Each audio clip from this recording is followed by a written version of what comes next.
participons réellement au sein de l'église SF, et qui signifie l'église chrétienne de la fraternité. Alors, nous avons passé notre culte et voici l'orateur d'aujourd'hui, c'est le docteur Young. Il va nous parler un tout petit peu du thème d'aujourd'hui, notamment, je crois, c'est la révélation de la lumière. C'est comme ça que je lui laisse la parole pour qu'il nous donne un peu l'aperçu de ce qu'il entend par rapport au thème d'aujourd'hui. Je vous passe la parole. Merci bien, révérend Isidoré, l'adoré Mouloubé. C'est pour cela que je vous appelle Islam. Islam veut dire I, initiative Isidoré, L, l'adoré, et M, Mouloubé. Merci beaucoup. Ok, merci bien pour cette belle question. Je pense qu'à Necefra, nous sommes en train de suivre le thème de l'année lancé par le visionnaire, le révérend Père Pasteur Abraham. C'est l'année de l'excellence.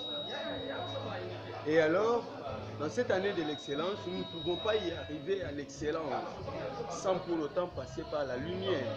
Il n'y a pas d'excellence sans lumière. C'est pour cela que l'Esprit du Seigneur m'a révélé, bien sûr, le Saint-Esprit pour que nous puissions parler du sous-thème aujourd'hui, la lumière. Dans Jean chapitre 1, la parole de Dieu nous dit que nous avons été créés par la lumière. La lumière qui était venue dans le monde, mais le monde n'a pas connu la lumière. Et chez ces siens, la lumière n'était pas reçue. Mais à ceux qui l'ont reçue, la lumière leur donne le pouvoir de devenir enfants de Dieu. Nous sommes enfants de Dieu par rapport à la lumière. Et Ésaïe 60 nous dit que Dieu est notre lumière. Dans Matthieu 5, nous voyons, le Seigneur lui-même dit que vous êtes la lumière du monde. Et sans lumière, nous ne pouvons pas exister. C'est pour cela qu'il y a de grandes sectes aujourd'hui dans ce monde, de grandes sectes occultes, des loges qui cherchent des lumières. On les appelle les Illuminati. On cherche dans d'autres la lumière. Mais nous-mêmes, nous sommes lumière. Nous ne pouvons pas courir derrière une lumière. En nous doit jaillir la lumière, comme le prophète Ésaïe qui dit: voici, la lumière arrive. Et la Bible nous dit dans Psaume 97 que la lumière est semée pour les justes. Donc nous sommes là justifiés par le sang du Seigneur Jésus-Christ. Nous sommes la lumière. Mais en rapport avec tout ce que vous avez dit et avoir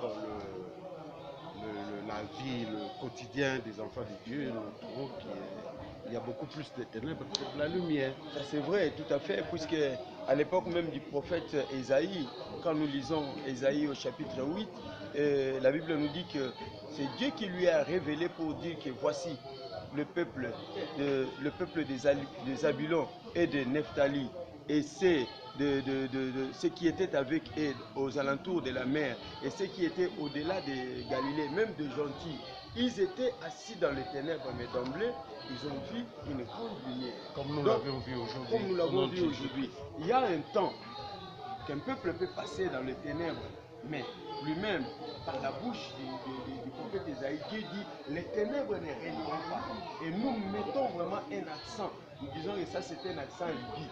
Que sur les ténèbres, il faut qu'il y ait la prédominance ou la dominance de la lumière. Et les ténèbres ne puissent plus régner. Que pouvions-nous tirer de cette leçon ou de cette révélation par rapport à tout ce qui se passe dans notre pays? D'ailleurs, nous pouvons dire que partout, il y a les œuvres des ténèbres.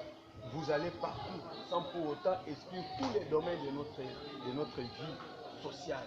C'est dans les ténèbres, partout, même l'éducation, c'est dans les ténèbres. On ne voit pas aujourd'hui, nous terminons les études, mais où est-ce que nous allons partir? On sent que non, il y a les ténèbres quelque part qui nous empêchent pour aller de l'avant.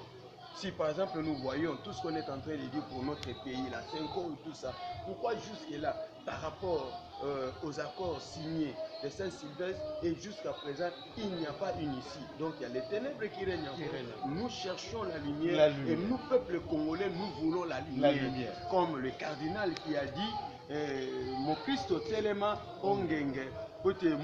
C'est un peu dans ce sens-là. Donc lui-même, il a compris. Un faux prophète qui était président de la République qui disait: tout comme le soleil s'élève avec les éclats chaque jour, et Je vais oublier la phrase.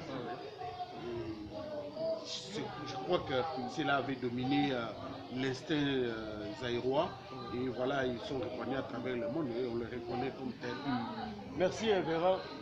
Journaliste, moi beaucoup plus, je n'entre pas dans la politique, mais non, nous parlons par rapport à aujourd'hui, nous voulons vraiment que la lumière puisse toucher toutes les couches de notre pays, que ce soit politique, social, que ce soit de l'enseignement, que ce soit donc tout ce qui est couche qui font en sorte que le peuple congolais puisse exister, qu'il y ait la lumière partout, que le cœur des gens s'ouvre par rapport à la lumière, que les ténèbres ne puissent plus régner. Ok. Au nom du Seigneur Jésus. Vous avez entendu le prédicateur d'aujourd'hui, c'est le docteur Young. Il nous a révélé de grandes choses. C'est-à-dire la lumière doit briller dans les cœurs des enfants. Donc lorsqu'on parle de la lumière brille dans les cœurs des enfants, dont les cœurs doivent s'ouvrir. Il faut que les gens se pardonnent.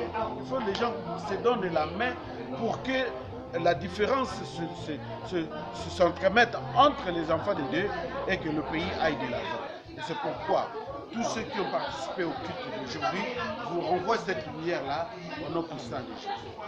C'était votre serviteur Isidore votre flash supply vidéo.